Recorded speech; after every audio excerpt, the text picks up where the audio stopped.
안녕하세요.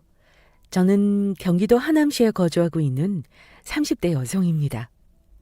얼마 전 사랑하는 아빠를 잃고 많이 힘든 시간을 보내던 중 믿었던 남편에게까지 배신당해서 힘든 시간이 배가 되었습니다. 옆에 있는 사람이라고 철석같이 믿고 의심을 안 한 제 잘못일까요? 아니면 작정하고 저를 속인 남편이 잘못이 있을까요? 아직도 남편이 시댁사람과 짜고 저를 속였다는 사실에 분노하고 있습니다. 어떻게 아빠를 잃고 힘든 사람한테 그런 짓을 할 수 있는지.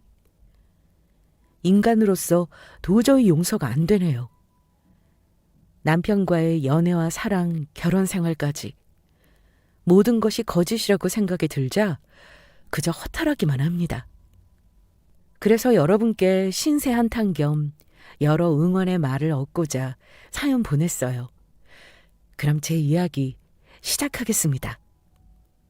남편과 저는 33살에 만나 1년 연애하고 결혼했어요. 양쪽 집안 모두 부모님이 다 계셨고 형편은 시댁이 어려웠습니다. 우리 집은 그렇게 잘 사는 건 아니지만 나름 은수저인 집안이었어요. 저희 아빠는 젊은 시절부터 본인만의 확고한 취미가 있었습니다.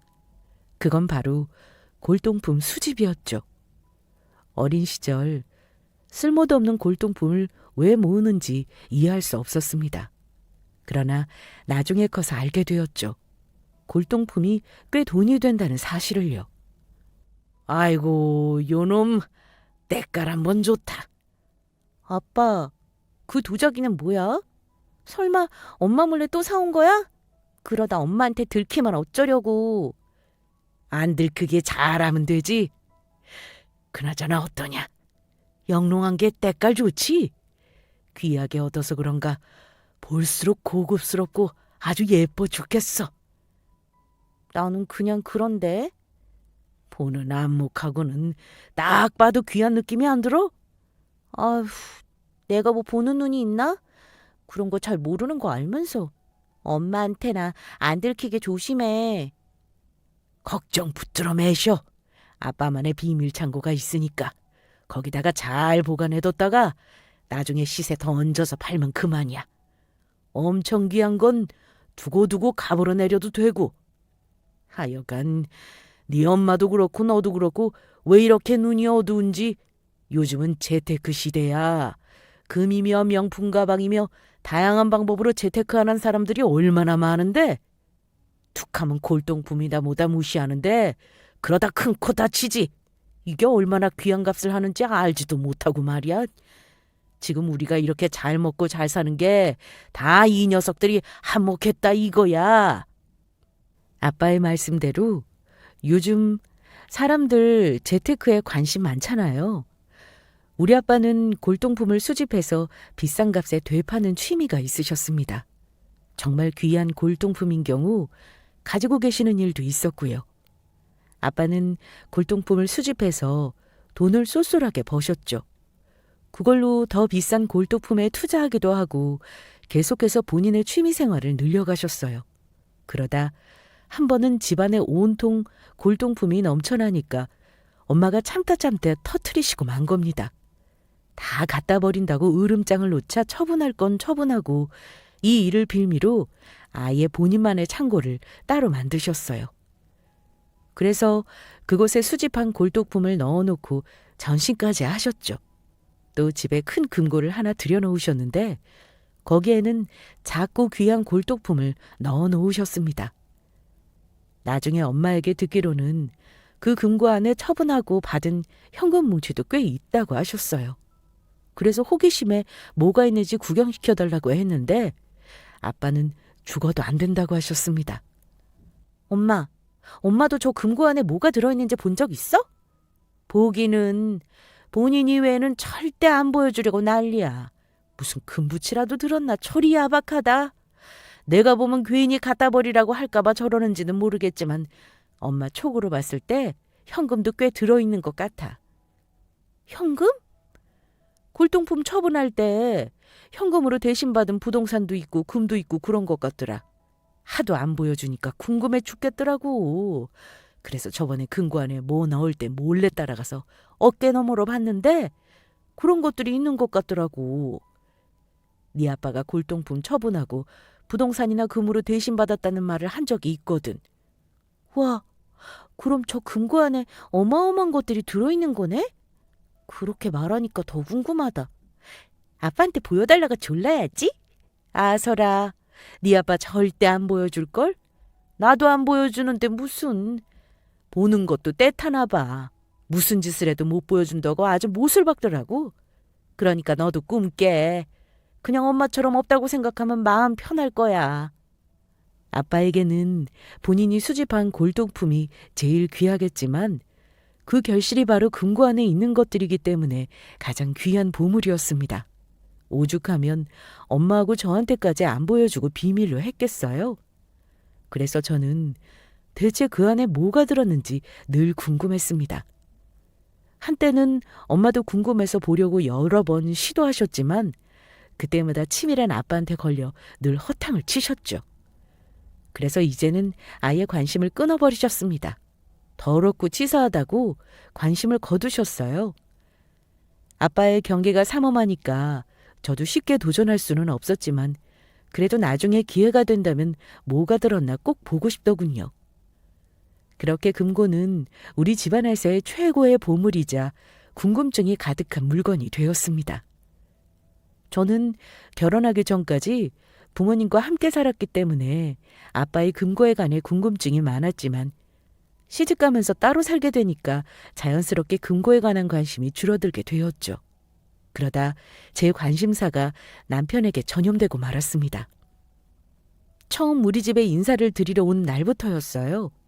남편은 집을 둘러보다가 아빠가 골동품을 수집한다는 말을 듣고 구경시켜달라고 했고 아빠는 남편을 데리고 지하로 데리고 가셨죠. 그곳에서 한쪽 구석에 떡하니 자리를 차지하고 있는 금고를 보고 남편이 궁금한 듯 한마디 했습니다. 와, 장인어른 정말 대단하신데요. 지하에 이런 귀한 것들이 있는지 몰랐습니다. 그렇지? 역시 자네가 보는 눈이 있구만. 이거 그냥 골동품이 아니야. 하나같이 다 귀한 것들이라고. 그런데 저 구석에 있는 큰 금고는 뭡니까? 안에 뭐가 들어있나 봐요? 그럼 내 인생을 통틀어서 가장 귀한 것이 들어있지. 그동안의 결실이라고 해야 할까? 그게 뭔데요? 내가 왜 금고 안에 넣어놨겠나? 그만한 값어치가 있으니 넣어놓지 않았겠나? 아주 귀한 게 들어있으니 거기까지만 알고 더는 궁금해하지 말게. 예? 아니, 다른 것들은 다 보여주셨으면서 저 금고는 비밀인 겁니까? 그렇게 말씀하시니 더 궁금하네요. 자기는 저 안에 뭐가 들었는지 봤어? 아니, 나도 못 봤어. 저 안에 뭐가 들었는지 엄청 궁금하지? 나도 마찬가지야. 대체 뭐가 있나 궁금해서 한 번만 보여달라고 해도 절대 보여주지 않으셔. 그러니까 자기도 더 궁금해하지 마. 안 달라기만 한다니까? 남편과 아빠는 한 잔씩 주거니 받거니 하다 보니 술이 얼큰하게 올라서 기분이 한껏 좋은 상태였습니다. 그러니 예비 사위한테 본인만의 아지트인 지하까지 소개해주며 골동품 투어를 다 시켜주셨겠죠. 그러나 금고는 예외였습니다. 남편이 궁금하다며 딱 한 번만 보여주시면 안 되냐는 애교에도 아빠는 단호하셨어요. 금고는 절대 안 된다며 딱 잘라 거절하셨고 그렇게 그날은 하는 수 없이 지하를 빠져나왔습니다. 사실 저도 은근히 기대했거든요. 술도 드셨겠다. 예비 사위한테 골동품 자랑하면서 한껏 기분 좋은 상태니까 운 좋게 금고까지 살펴보게 해주시려나 싶었는데 역시나 어림도 없었어요. 이로써 남편까지 저 금고 안에 뭐가 들어있나 궁금증을 안고 살게 되었습니다. 무슨 생각을 그렇게 해? 어? 아니, 그냥 궁금해서. 뭐가? 장인어른 금고 말이야. 아빠 금고? 난 또 뭐라고. 자기는 안 궁금해? 어릴 때부터 봐온 금고라며. 처음 본 나도 이렇게 궁금한데 자기는 오죽할까. 나도 궁금하지. 그런데 궁금하면 뭐해? 절대 안 보여주시는데. 무슨 짓을 해도 어림도 없어. 가족인 엄마랑 나한테까지 안 보여주시는 거 보면 몰라? 늘 본인만 몰래 열어서 살펴보시는 통에 우리는 이제 그러려니 그냥 관심 끄기로 했어. 그래? 아, 나는 너무 궁금한데. 대체 뭐가 있길래 그리도 꽁꽁 숨기신데? 사람도 궁금하게. 그냥 엄마랑 나랑 짐작하는 건데 작은 크기의 골동품이랑 현금, 부동산 서류? 그런 게 있지 않을까 싶어. 와, 장인어른 진짜 대단하시다.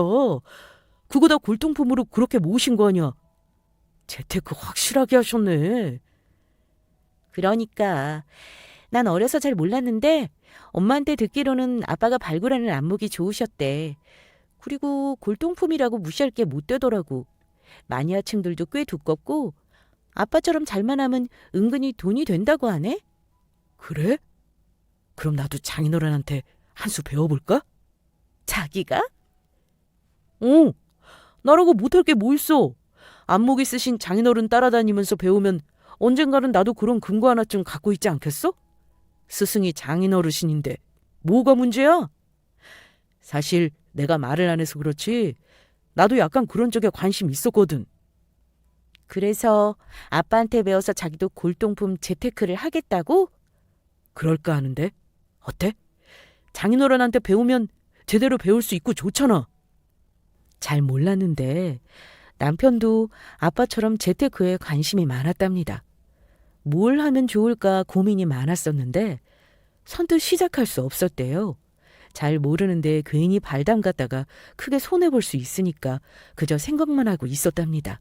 그러다 아빠가 하는 재테크를 알게 되었고 이쪽으로 빠삭한 아빠한테 배운다면 실패는 없을 것 같다고 했어요. 그러면서 제대로 한번 배워보고 싶다고 했습니다. 그래서 저는 알았다고 했어요. 아빠한테 한번 말해보라고 했습니다. 대신에 골동품이 은근히 비싼 건 비싸거든요.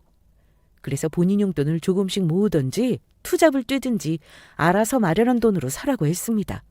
그랬더니 알겠다고 하더군요. 얼마 후 남편은 아빠한테 한 수 배워보고 싶다고 했고 아빠는 사위와 같이 취미생활할 수 있다는 생각에 흔쾌히 허락하셨어요. 그동안 엄마와 제가 골동품에 대해 크게 반응하지 않았으니 남편의 적극적인 반응이 재미있으셨나 봅니다. 그 뒤로 남편은 주말마다 전국 방방곡곡 아빠를 따라다니며 골동품 수집을 도왔어요. 그러면서 아빠랑 술도 자주 마시고 전보다 친해지게 되었죠. 주말에 제대로 쉬지도 못하고 열심히 아빠를 따라다니는 남편이 안쓰러워서 힘들지 않냐고 걱정했지만 남편은 한번 시작했는데 열심히 해야 하지 않겠냐며 열정을 불살랐습니다. 나중에는 퇴근하고도 아빠와 골동품에 관해 알아보며 열심히 공부하더군요. 그러던 어느 날이었습니다. 아빠를 따라다니며 골동품에 관한 열정이 남달랐던 남편이 어디 나가지도 않고 집에 있는 게 이상해서 물었더니 아빠 따라다니는 걸 포기했다는 겁니다. 갑자기 왜 포기했냐고 물으니 더는 체력이 딸라서 안 된다고 손사래를 치더군요. 장인어른 정말 대단하신 것 같아. 나보다 연세도 많으시고 무릎도 안 좋으신데 지치지도 않으시더라. 그동안 장인어른 쫓아다닌다고 가랑이 찢어질 판이었는데 더는 무리야. 체력적으로 너무 지치고 내 그릇이 아닌 것 같아. 그래서 그만둔다고? 그동안 해온 게 있는데 아깝지 않겠어? 약간 고민되기는 했는데 아까워도 별 수 있나. 도저히 못하겠는 걸 어떡해. 퇴근하고도 불러내서 이것저것 알려주시는데 너무 힘들더라. 역시 직장인은 주말에 푹 쉬어야 하는 것 같아. 늘 혼자 다니시다가 자기랑 같이 다니니까 재미있으셔서 속도 조절을 못하셨나 보다. 마음이 앞서신 것 같아. 그럼 자기가 조금 피곤하다고 쉬자고 하지 그래. 어떻게 그래, 죄송하게. 괜히 장인어른 열정에 내가 브레이크 거는 꼴밖에 더 돼? 아니, 속도 조절 하나마나 나랑 맞지 않은 일이야. 더는 못하겠어. 남편과 같이 전국을 누비며 골동품에 관한 애정을 보여주셨던 아빠. 혼자 다니시다가 사위랑 같이 다니니까 든든하면서도 재미있으셨는지 전보다 더 열정적으로 골동품을 찾으러 다니셨어요. 그러다 결국은 남편이 지쳐서 나가 떨어졌고요. 남편과 함께해서 아빠가 참 즐거워하셨는데 도저히 못한다며 두 손 두 발 다 든 남편한테 참고 더 해보라고 말을 못하겠더라고요. 3개월 만에 나가 떨어질 거면서 뭐하러 시작했냐고, 괜히 아빠 서운하게만 한 거 아니냐고 한 소리 했습니다. 그러자 3개월 버틴 것도 용한 거라고 큰 소리 치더군요. 그래서 아빠 덜 서운하시게끔 가끔 술도 같이 마셔드리면서 잘 마무리 지으라고 했습니다. 그렇게 아빠는 다시 홀로 골동품을 찾으러 다니셨죠. 그렇게 5년이라는 시간이 흘렀고 아빠는 지방에서 올라오시는 길에 차 사고를 당하셨습니다. 졸음을 참지 못하시고 그만 가드레일을 세게 들이받으시면서 차가 전복되고 크게 다치셨어요. 제법 크게 다치신 탓에 응급수술을 받았지만 결국은 우리 곁을 떠나고 말았습니다. 예고도 없이 너무나도 갑작스럽게 우리 곁을 떠난 아빠. 엄마와 저는 받아들이기 참 힘들었어요. 네 아빠가 기어이 사고를 치는구나. 그놈의 골동품이 뭐라고. 본인 목숨까지 내어주고. 이게 다 내 잘못이야. 내가 더 뜯어말릴 걸 그랬어. 이깟 골동품 못 찾으러 다니게 말렸어야 했는데 평생을 골동품밖에 모르고 살더니 죽음마저 골동품 찾다가 허무하게 가버리고. 이제 어쩌면 좋니. 네 아빠 불쌍해서 어떡해. 사람이 이렇게 허무하게 가는 게 어디 있어. 엄마 말씀처럼 정말 허무했습니다. 예고도 없이 갑작스럽게 죽음을 맞이한 아빠를 생각하니 마음 한쪽이 아팠어요. 그 죽음을 받아들여야 하는 엄마와 제 고통은 이루 말할 수 없이 괴로웠고요. 비록 우리는 아빠의 죽음이 허무하게 받아들여졌지만 아빠는 그렇게 생각하지 않을 수도 있다고 여겼습니다. 끝까지 본인이 좋아하던 골동품을 찾다가 돌아가셨으니까요. 아빠를 잃고 슬픔에 잠겨 있다가 엄마를 챙기기 위해 더욱 마음을 독하게 먹었습니다. 엄마가 많이 힘들어 하시는데 저까지 보탤 수 없으니까요. 남편도 그런 엄마가 마음 쓰였는지 챙겨주고자 신경 쓰길래 무척이나 고마웠습니다. 며칠이 지나고 아빠가 돌아가셨으니 이제 슬슬 짐을 정리해야 되는데 그게 참 쉽지 않더군요. 엄마는 몇 번이고 아빠의 옷가지를 붙잡고 엉엉 우셨어요. 그래서 제가 나서서 정리해야겠다 싶었습니다. 남편 역시 엄마가 힘들어하니까 정리하는 걸 같이 돕겠다고 했고요. 그래서 엄마한테 아빠 옷가지며 지하에 있는 골동품을 대신 처리하겠다고 했습니다. 그랬더니 엄마는 또 엉엉 우시다가 그놈의 골동품 때문에 아빠가 죽었다면서 다 때려 부술 기세로 지하에 내려가셨어요. 엄마, 왜 이래? 이러지 마. 우리가 알아서 정리한다니까. 글쎄, 정리할 거 없어. 이깟 골동품 내가 아주 박살을 내버릴 테니까. 이놈의 인간, 이깟 골동품으로 사람 신경 쓰이게 하더니 죽어서까지 괴롭히네. 멀쩡한 걸 왜 망가뜨려? 아빠가 열심히 모은 건데. 그러니까 이딴 게 뭐라고. 이거 모으다가 이렇게 허무하게 간 거 아니냐고. 골동품 아주 꼴도 보기 싫어. 엄마는 씩씩거리면서 지하로 내려가셨고 입구부터 눈에 보이는 족족 골동품을 집어던지고 때려 부수며 난리가 났습니다. 저와 남편은 그런 엄마를 말리며 진정시키기 위해 노력했고요. 골동품을 보면 아빠 생각이 더욱 선명해지니까 많이 힘드셨나 봐요. 아빠가 오랜 시간을 공들여 모은 골동품을 죄다 집어던지며 분풀이 하시더군요. 그러다 힘이 빠지셨는지 자리에 털썩 주저앉아 숨을 헐떡이다가 다시금 눈물을 보이셨습니다. 그때였어요. 엄마 옆에 같이 쪼그려 앉아 위로하던 중 구석에 있는 금고가 눈에 들어왔습니다. 그런데 금고 문이 열려있는 게 아니겠어요? 뭐야? 저게 왜 열려있지? 혹시 저거 엄마가 열었어? 뭐? 아니, 저게 왜... 제 물음에 엄마도 금고 쪽을 쳐다보셨습니다. 그리고는 저게 왜 열려있냐며 저와 같은 반응을 보이셨죠. 우리 두 모녀는 뭔가에 홀린 듯 서둘러 금고문을 벌컥 열었습니다. 그리고 텅 비어있는 내부를 확인하게 되었어요. 이게 뭐야? 안에 아무것도 없는데? 그러게 말이다. 왜 아무것도 없지? 그럴 리가 없는데. 네 아빠가 하루가 멀다고 금고 살펴보고 온다고 했어. 그 정도로 귀한 게 들어있으니 그랬겠지. 그런데 왜 아무것도 없지? 아니, 그나저나 이게 어떻게 열려있는 거야? 알 수 없는 상황에 우리 두 모녀는 금고를 샅샅이 살펴봤습니다. 내부는 물론이고 주변까지 모조리 다요. 그러나 별다른 소득은 없었죠. 돌아가시기 전 아빠가 다른 곳으로 옮겨놓으신 건가 생각했는데 엄마가 아니라고 하셨습니다. 아빠가 돌아가시고 며칠 후에 혼자 골동품을 정리하려고 지하에 내려오셨대요. 그런데 그때 하도 속이 상해서 나중에 정리해야지 하고 다시 올라오셨답니다. 그때 금고문이 멀쩡히 닫혀있는 것도 보셨다고 했죠. 그 말을 들은 남편은 화들짝 놀라며 소리쳤습니다. 그럼 도둑이라도 들었다는 거예요? 도둑? 정말 그런가? 어머, 이걸 어쩌면 좋니? 박서방 말대로 도둑 들었나 봐. 금고 안에 뭐가 있었는지는 모르겠지만 네 아빠가 애지중지하던 건데 이걸 어쩌면 좋아. 그냥 우연히 눈에 들어와서 살펴본 건데 텅 비어있는 금고를 보고 우린 모두 까무러치게 놀랐습니다. 특히나 살아생전 아빠가 오매불망 아끼시던 건데 그게 다 없어져 버렸으니 큰일 날 노릇이었죠. 우리 집이 담장으로 둘러싸여 있고 경비까지 되어 있는데 어떻게 도둑이 들었나 정말 의아스러웠습니다. 그래서 확실하게 확인하고자 서둘러 지하로 내려가는 곳 CCTV를 살펴봤어요. 그랬더니 글쎄 CCTV 화면이 검게 칠해져 있더군요.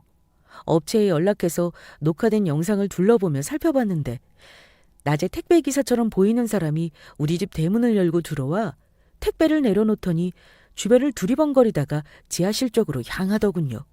들어와서 CCTV 화면에 검은색 라카를 뿌리는 것도 찍혔고요. 단번에 이 사람이 범인임을 알아차릴 수 있었습니다. 그러나 문제는 모자에 마스크까지 쓰고 있어서 누군지 모른다는 것이었어요. 이걸 어쩌면 좋나 머리를 굴리다가 그 사람이 놓고 간 택배 상자가 떠올랐습니다. 택배 상자! 엄마, 택배 상자 어디 있어?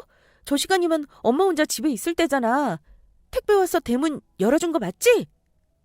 택배? 그래, 맞아. 얼마 전에 무슨 택배가 하나 왔다고 해서 받아둔 게 있긴 한데 그거 어딨어? 어느 택배사인지 운송장 조회해보면 나오잖아. 택배 받자마자 확인 안 했어? 네가 나 주려고 뭐 시켜뒀나 했지. 살펴볼 기운도 없었고 마냥 귀찮아서 그냥 놔둔 것 같은데. 가만히 있어봐. 내가 여기다 뒀나? 엄마는 현관문 쪽을 두리번거리시다가 구석에 놓여있는 택배 상자를 하나 꺼내셨어요. 저는 냉큼 상자를 가로채서 살펴보기 시작했습니다. 그런데 뭔가 이상했어요. 우리가 아는 일반적인 택배 상자가 아니었습니다. 이게 뭐야? 운송장 번호가 없는데? 보통 택배 상자를 보면 겉에 운송장 번호랑 물품명 등이 적혀있는 스티커가 부착되어 있잖아요. 그런데 이 상자는 그런 게 하나도 없더라고요.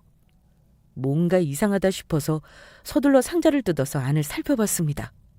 그리고 상자 안에는 여러 종이 뭉치들만 가득했어요.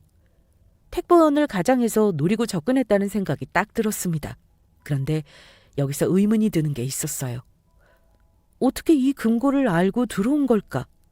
거기다 금고 비밀번호는 어떻게 한 거지? 별의별 생각으로 머릿속이 복잡하더군요. 안 그래도 아빠의 죽음으로 심란해 죽겠는데 도둑까지 드니까 미치고 팔짝 뛰겠더라고요. 더더군다나 아빠가 가장 아끼시던 물건을 도둑 맞았습니다. 엄마는 다 꼴도 보기 싫다고 힘껏 던지고 때려 부쉈어도 막상 아빠가 아끼던 물건들을 도둑 맞자 이걸 어쩌면 좋냐고 속상해하셨죠. 혹시라도 이 때문에 죽은 아빠가 이승을 떠나지 못하고 떠돌면 어쩌냐면서 서럽게 우셨습니다. 그래서 저는 당장 경찰서에 가서 사건을 접수해야겠다고 생각했죠. 그때 남편이 저 대신 가서 접수할 테니 엄마를 챙기라고 하더군요. 당장 경찰서부터 가야겠어. 뭐 지금? 천천히 하면 되지. 뭐가 그리 급해. 어떻게 천천히 해. 아빠가 아끼던 금고가 다 털렸는데. 지금 시간이 몇 시인데. 그러지 말고 내일 가자. 글쎄 비키래도? 알겠어. 그럼 내가 갈게. 자기는 장모님 옆에 있어드려. 안 그래도 힘들어 하셨는데 장인어른이 아끼던 물건을 도둑까지 맞았으니 더 속상하실 거 아니야. 우선 내가 금고 사진 몇 장 찍어뒀거든. 그거랑 경비업체에서 받은 영상 들고 가서 사건 접수할게. 내가 알아서 할 테니까 자기는 너무 신경 쓰지 말고 우선 장모님이랑 좀 쉬고 있어. 남편의 말을 듣고 보니 엄마 곁에 있어드리는 게 나을 것 같았습니다. 너무나도 서럽게 우시는 통에 저라도 곁을 지키며 위로해드리는 게 좋겠더라고요. 그렇게 남편에게 일을 맡기고 저는 집에서 엄마와 함께 있었죠. 그리고 새벽이 되어서야 경찰서에서 돌아온 남편에게 어떻게 됐냐고 물었고 남편은 사건 접수했으니 며칠 기다려보자고 했습니다.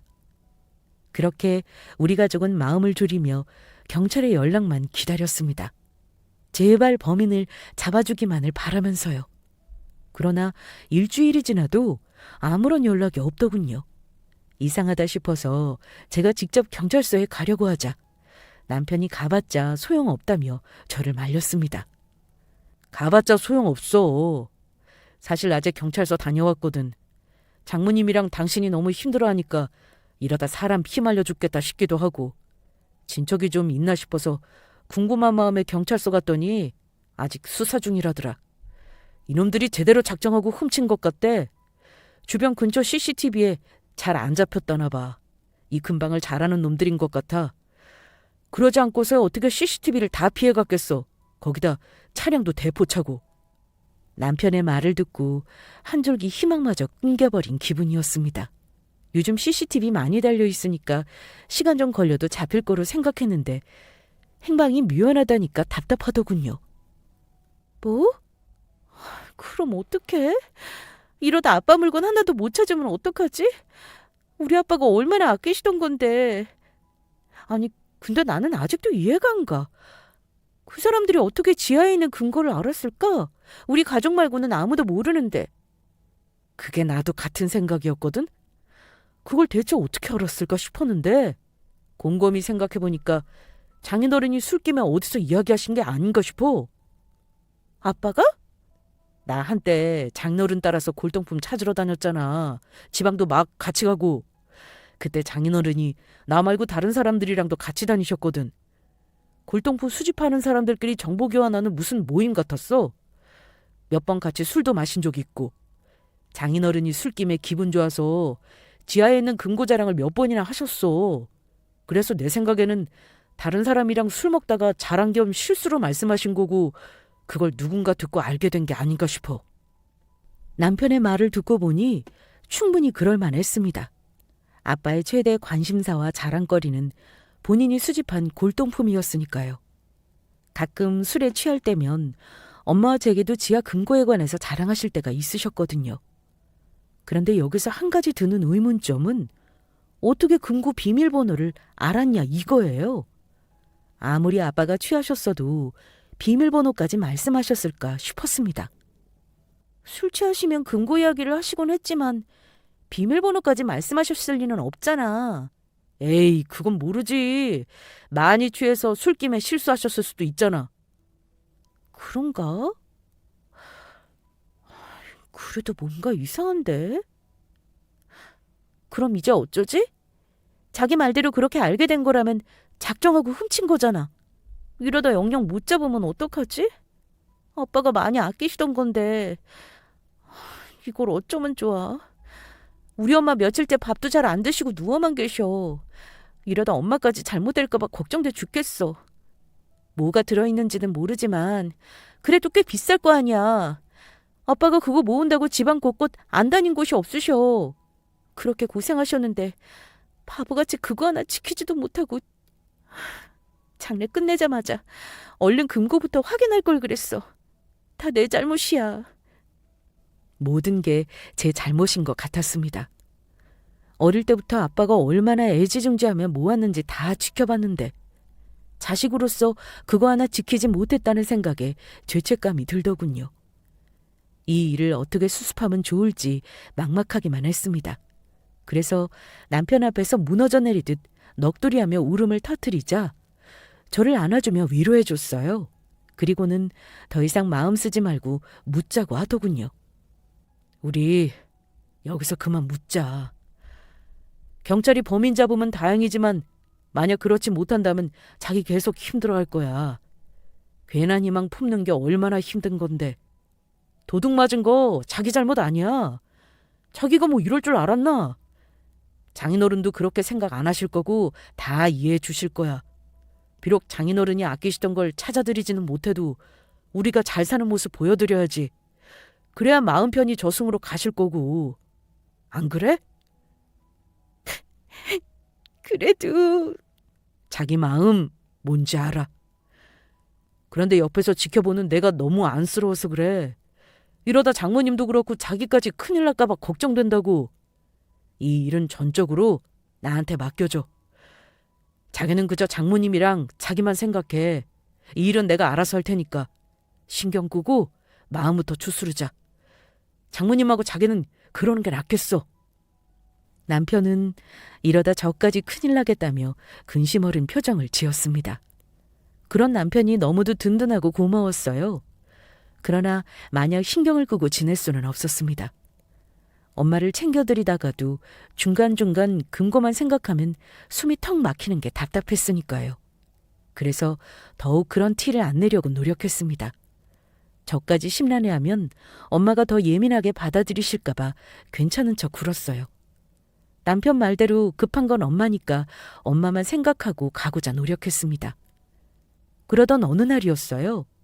하루는 여느 날과 마찬가지로 엄마 식사 챙겨드리고 집을 정리하다가 지하 바닥에 나뒹구는 골동품과 쓰레기를 정리하고자 홀로 지하에 내려갔습니다. 비닐에 버릴 건 버리고 괜찮은 건 먼지를 털어서 한 짝에 잘 세워두며 정리하고 있는데 한쪽 벽면에 걸려있는 액자가 눈에 띄었어요. 엄마가 물건을 집어던질 때 튕겨 맞았는지 유리에 금이가 있더군요. 그대로 두면 안 될 것 같아서 액자를 들어서 뺐는데 뒤에 이상한 전선이 연결되어 있었습니다. 어? 이게 뭐지?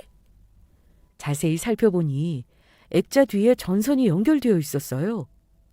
아니, 액자에 왜 전선이 연결되어 있는 걸까 싶어서 이상하게 쳐다보는데 순간적으로 잊고 있었던 옛 기억이 번뜩이며 떠올랐습니다. 아빠, 엄마가 식사 준비 다 했다고 얼른 올라오시라는데? 그래, 이것만 하고 갈게. 먼저들 먹고 있어. 갑자기 웬 그림이야? 그것도 골동품이야? 아닌데, 그림이 뭔가 조잡한 게 이상한데? 당연히 아니지. 아빠 따라서 지하실 몇 번 내려와 보더니 보는 안목이 좀 생겼나 보네. 서당계 3년이면 풍어를 읊는다잖아. 그런데 그림은 갑자기 왜 걸어? 그것도 생뚱맞게? 다 이유가 있어서 그렇지. 내가 여기에 얼마나 많은 싱어가 돈을 투자한 곳인데 보안을 철저히 해야 하지 않겠어? 이게 봤을 때는 그냥 액자 같겠지만 사실은 몰래카메라다 이 말씀이야. 몰래카메라? 아니, 여기 누가 들어온다고 몰래카메라까지 설치해. 이런 지하에 골동품이며 저 금고가 있을 줄 누가 알겠어? 사람 일은 모르는 법이야. 혹시 아냐? 너 없을 때 네 엄마랑 네가 작정하고 이 금고 뜯어낼지. 해놔도 손해볼 거 하나 없어. 집에 귀한 금고 있다니까 선물로 받은 건데 그냥 처박아 둘 수는 없잖아. 요긴하게 써먹어야지. 자, 잘 녹화되고 있나 한번 봐볼까? 아이고, 아주 잘 되네. 이거 신기하다, 신기해. 제가 대학생이었을 때였을 겁니다. 아빠가 어디서 액자 선물을 받아오셨는데 그게 그림을 잘 보면 렌즈가 숨어 있었거든요. 몰래카메라 같은 건데 그걸 금고와 마주보게끔 벽면에 걸어 놓으셨어요. 하도 오래된 일이라 잊고 있었는데 액자에 달린 전선을 보고 지난 기억이 떠올랐던 겁니다. 액자를 더 자세히 살펴보니 계속해서 작동하는 듯 했고 그림 속 렌즈도 별다른 이상이 없었어요. 그렇다는 건 아빠 금고를 턴 범인의 얼굴이 찍혔을지도 모른다는 것이었습니다. 여태 왜 이걸 생각하지 못했을까 어이없는 실소를 터뜨린 뒤 얼른 이 사실을 엄마에게 알렸죠. 엄마는 지하에 그런 게 있었냐며 전혀 모르시는 눈치였습니다. 세상에 그런 게 있었어? 잘 됐네. 그런 범인 모습이 찍혔을지도 모른다는 거잖아. 너는 이걸 왜 이제 생각하면 어떡해? 그러게 말이야. 옛날에 잠깐 봤던 거라 그냥 그런가 보다 하고 잊고 있었네. 우연히 정리하다가 알았어. 어쨌든 잘하면 범인 얼굴이 찍혀 있을지도 몰라. 그래, 제발 찍혀 있었으면 좋겠다.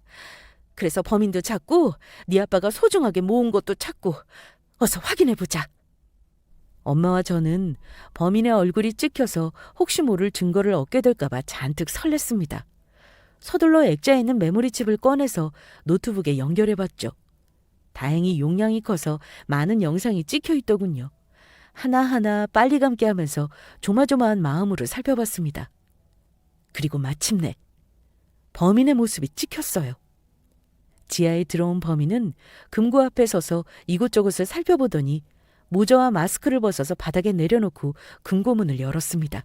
그리고 금고 안에 있는 여러 물건을 가방에 옮겨 담기 시작했죠. 세상에, 이게 무슨 일이야? 범인 얼굴이 딱 찍혔네. 이놈이야, 이놈. 당장 이거 들고 경찰서로 가자. 얼굴 나왔으면 말 다 했지 뭐. 기대한 대로 범인의 얼굴이 찍혀 있었습니다.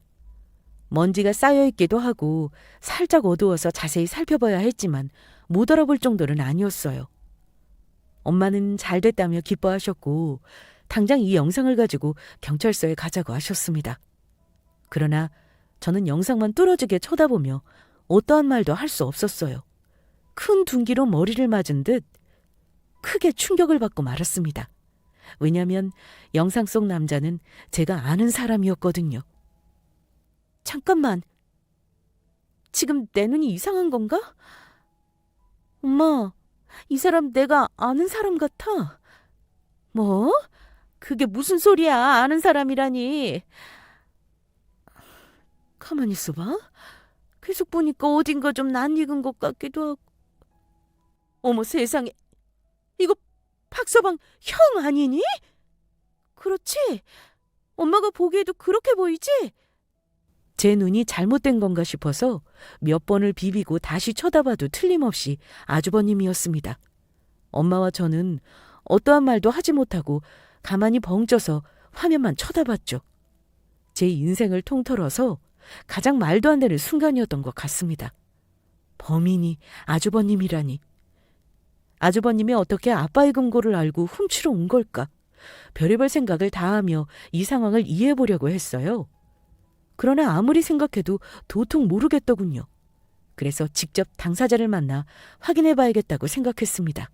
그 즉시 영상을 챙겨들고 아주버님 집으로 향했어요. 아주버님은 연락도 없이 갑자기 웬일이냐면서 아무렇지 않은 표정으로 저를 쳐다보더군요. 심지어는 우리 아빠 이야기를 꺼내면서 마음 잘 추스르라고 걱정까지 해주면서 말입니다. 그렇게 제 걱정하고 계신 줄 몰랐네요. 당연히 걱정해야죠. 재수 씨가 남도 아닌데. 그럼 왜 그러셨어요? 남도 아닌데 어떻게 제 뒤통수 칠 생각을 하신 거죠? 네? 그게 무슨... 저번 달에 우리 집에 오신 적 있죠? 오셨으면 인사하시지. 왜 몰래 지하에 들어가셨어요? 아빠 금고에 있는 물건까지 손대고. 재수 씨, 그게 지금 무슨 말이에요? 제가 재수 씨 집을 왜 가요? 딱 잡아떼시겠다 이거예요? 소용없어요. 빼도 박도 못할 증거 가지고 왔으니까. 여러 말할 거 없고 이 영상 좀 보시죠. 아주버님은 정말 아무것도 모른다는 표정으로 저를 쳐다봤습니다. 영상 속에 아주버님 얼굴이 나와 있는 걸 확인한 저로서는 정말 소름 끼치게 뻔뻔하다 느꼈어요. 어떻게 조금도 당황스러워하지 않고 얼굴에 철판을 쫙 깔 수 있는지 대단하더군요. 그래서 거두절미하고 핸드폰을 꺼내서 영상을 보여줬습니다. 그러자 얼굴빛이 점점 사색으로 변하더니 진땀을 흘리더군요. 이게 어떻게... CCTV는 밖에만 있었는데. 저도 아침까지만 해도 그렇게 알고 있었어요. 그러다 우연히 발견한 거예요. 우리 아빠가 예전에 액자처럼 보이는 몰래카메라를 하나 설치해 놓으셨거든요. 이런 일이 일어날 거라고 예상하셨는지 모르겠지만 영상 속 본인 얼굴 확인까지 한 마당에 더 이상 잡아떼지는 못하시겠죠? 그럼 한번 해명해 보세요. 어떻게 여기 아주버님이 있는 건지. 그게 그러니까. 바짝 궁지에 몰린 아주버님은 어떠한 말도 하지 못하고 버벅거리며 손톱만 물어뜯었습니다. 그리고는 어떻게든 머리를 굴려보려고 노력하는 티가 보였지만 이내 질끈 감은 눈으로 남편에게 들었다면서 본인이 범인임을 자백했어요. 그래요. 내가 그랬어요. 택배 기사로 위장해서 대문 열고 들어갔고 나가는 척하면서 지하실에 들어가서 다 훔쳤어요. 어떻게 아주버님이 그러실 수 있어요? 아니 그 전에 우리 집에 지하실이 있다는 사실을 어떻게 알았는데요? 전에 재수 씨 아버님이랑 술을 한잔한 적이 있어요. 그때 들었습니다. 지하실에 값비싼 골동품이 있다고. 그래서 아빠 돌아가시니까 훔친 거예요? 세상에, 정말 믿을 놈 하나 없네요. 이 일 아주버님 혼자 한 짓이에요? 당연하죠. 저 혼자 한 거예요. 그래야 다 내가 가질 수 있으니까. 그럼 금고 비밀번호는 어떻게 알았는데요? 그것도 아빠가 술김에 말씀하시던가요? 요즘 아주버님 사정이 좋지 않다는 소식은 들었어요. 아무리 힘들어도 그렇지 어떻게 사돈댁을 털 생각을 해요? 이거 미친 짓이에요. 제정신이 아니라고요. 재수 씨, 죄송해요. 제가 잘못했어요. 상황이 많이 안 좋으니까 어떻게든 수습하고 싶어서 저도 모르게 한 짓이에요. 그동안 얼마나 후회했는지 몰라요. 아무리 생각해도 이건 아니지 싶어서 나중에 도로 가져다 놓으려고 했어요. 진짜예요. 거짓말하지 말아요. 그런 사람이 제 물음에 모르쇠로 일관해요? 그럴 마음이 있었으면 처음부터 사실대로 말했겠죠. 이번 일 절대로 그냥 못 넘겨요. 아주버님이라고 해도 용서 못한다고요. 당장 경찰에 이 사실 알릴 테니 그리 알아요. 재수 씨, 잠깐만요. 우선 진정하고 내 이야기 좀 들어줘요. 네? 아니면 동생이랑 통화부터 한 다음에. 통화는 무슨 통화요? 괜한 시간 끌 생각하지 말아요. 아주버님은 어떻게든 이 상황을 수습해보고자 제게 무릎을 꿇고 애원하며 사정했습니다. 하지만 그런다고 달라지는 건 없었어요. 아무리 힘들어도 어떻게 사돈댁 금고를 털 생각을 하냐고요. 절대 그냥 넘어갈 수 없었습니다. 남편의 형이라고 해도 도저히 참을 수 없는 일이었어요. 그래서 애원하거나 말거나 아랑곳하지 않고 경찰에 신고했습니다. 그리고 아주버님은 출동한 경찰에게 끌려가면서도 계속해서 남편과 연락 한 통화만 하게 해달라고 사정했죠. 저는 동생을 이용해서 어떻게든 빠져나가려는 수작이라 생각했습니다. 그래서 남편을 끌어들이지 않아야겠다고 생각했고 같이 경찰서로 향했어요. 이후 제가 건넨 증거 영상을 토대로 경찰은 조서를 쓰기 시작했습니다. 아주버님은 계속해서 불안한 듯 손톱을 물어뜯다가 제게 동생도 알고 있냐고 묻더군요. 계속해서 남편을 찾아대니까 참을 수 없이 괘씸했습니다. 그래서 알고 있다고, 다 알고 있지만 본인도 형이 그런 짓까지 할 줄 몰랐다고 많이 실망스러워한다고 꼴도 보기 싫어서 아주버님 얼굴 보고 싶어 하지도 않는다는 거짓말을 해버렸어요. 동생한테 버림받았으니 더 이상 빠져나갈 생각하지 말라는 말도 함께요. 그러자 아주버님은 패닉에 빠진 사람처럼 현실을 부정하더니 이윽고 알 수 없는 말을 중얼거리기 시작했어요. 배신자 새끼. 이런 식으로 나한테 다 몰아넣겠다 이거지? 애초에 나 혼자 금고 털라고 할 때부터 알아봤어. 지 얼굴 나올까봐. 혹여라도 들키면 이렇게 지는 쏙 빠져나가려고. 그럼 그 골동품은 나 간방에 쳐놓고 지 혼자 꿀꺽하려고. 안 돼. 그 꼴은 죽어도 못 봐. 동생한테 뒤통수 맞은 것도 억울한데 훔친 것까지 날로 갔겠다. 절대 안 되지. 저 자백하겠습니다. 그런데 이거 저 혼자 한 짓 아니에요. 동생 놈이랑 같이 한 겁니다. 그러니까 그 자식도 잡아주세요. 그 새끼도 나처럼 여기 있어야 한다고. 지금 뭐라고 한 거예요? 동생이랑 같이 했다고요? 도둑질한 것도 모자라서 지금 아무 잘못도 없는 동생까지 끌어들이고 싶은 거예요, 지금? 아무 잘못이 없다니. 왜 내 말을 안 믿어요? 그 자식이랑 같이 꾸민 일이라니까. 나 사돈어른하고 술 마신 적 한 번도 없어요. 그 자식이 장인어른하고 한잔하다가 금고에 뭐가 들었는지 알게 된 거고 몰래 비밀번호까지 알아내서 나한테 같이 털자고 했다고요. 그래, 정 못 믿겠으면 내 핸드폰에 사진첩 한번 확인해봐요. 동생이랑 이야기할 때 몰래 동영상 찍어뒀으니까. 뱀 같은 놈, 이럴 줄 알았어. 내가 아무런 보험도 안 들어놨을까봐. 아주버님의 말을 들은 저는 형사와 같이 핸드폰을 확인했고 그 속에는 정말 남편과 대화를 주고받은 영상이 들어있었습니다. 소름 끼치게도 이 모든 일은 남편과 아주버님이 함께 꾸민 일이었어요. 모든 상황을 알게 되자 이로써 퍼즐이 딱딱 맞춰지더군요. 택배 기사로 들어왔을 때 엄마 혼자 계실 시간인 걸 정확히 알고 있었고 주변 CCTV며 뭐며 잘 아는 사람이 아니고서는 피하기 어려웠죠. 그동안 등잔 밑이 어두웠습니다. 진척에 범인을 놔두고 철석같이 믿었으니 말이죠. 그렇게 남편은 경찰들의 손에 체포됐고 경찰서에서 저와 만나게 되었습니다. 저는 남편을 보자마자 뺨이고 뭐고 보이는 족족 주먹질과 발길질을 해대며 악다구니 썼어요. 재밌었니? 그동안 나 속여먹으니까 재밌었냐고, 이 나쁜 자식아! 어떻게 남편이란 놈이 아내 뒤통수를 칠 수 있니? 아내고 뭐고 다 내 팽개질 만큼 돈이 그렇게도 좋았어? 됐어. 그냥 여기서 내 손에 죽어! 너 같은 놈 깜빵에서 먹고 자는 것도 돈 아까워! 분노에 못 이겨 한동안 난동을 피웠습니다. 여러분도 아마 저였다면 똑같이 눈 뒤집혀서 난리쳤을 거예요. 그렇게 저는 범인을 잡게 됐지만 그와 동시에 믿었던 남편을 잃게 되었습니다.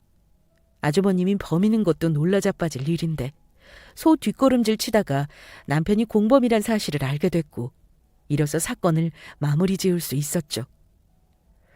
한동안 소름이 가시질 않았습니다. 충격과 배신이 계속 이어졌고 그건 엄마도 마찬가지였어요. 남편은 법의 심판을 받으며 현재 아주버님과 함께 감방에 있습니다.